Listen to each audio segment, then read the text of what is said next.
শুল্কের কারণে দাম বেড়েছে মার্কিনীদের জনপ্রিয় খাবার ফ্রেঞ্চ ফ্রাইজের। আলু, ক্যানোলা অয়েল সহ এই খাদ্য তৈরিতে প্রয়োজনীয় অনুষঙ্গের বেশিরভাগই কানাডা থেকে আসায় বাড়ছে দুশ্চিন্তা, আর খরচ কমাতে চলছে বিকল্প বাজার খোঁজার তাগিদ।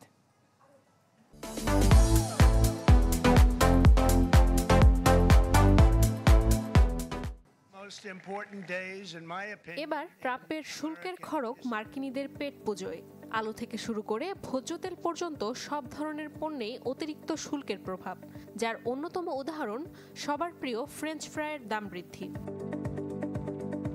প্রতি বছর যুক্তরাষ্ট্রে প্রায় ৪৪ বিলিয়ন পাউন্ড আলু উৎপাদন হলেও চাহিদার তুলনায় তা নিতান্তই কম। এর ১/৩ পরিণত হয় ফ্রেঞ্চ ফ্রাইয়ে। আলু তো বটেই, প্রতি বছর প্রায় $১.৭ বিলিয়ন হিমায়িত ফ্রেঞ্চ ফ্রাইজ আমদানি করা হয় কানাডা থেকে। জনপ্রিয় এই খাবার তৈরিতে প্রয়োজনীয় ভোজ্য তেল ক্যানোলার প্রায় ৭০% আসে কানাডা থেকে, ফলে দাম বাড়ার তালিকায় জনপ্রিয় এই খাবার।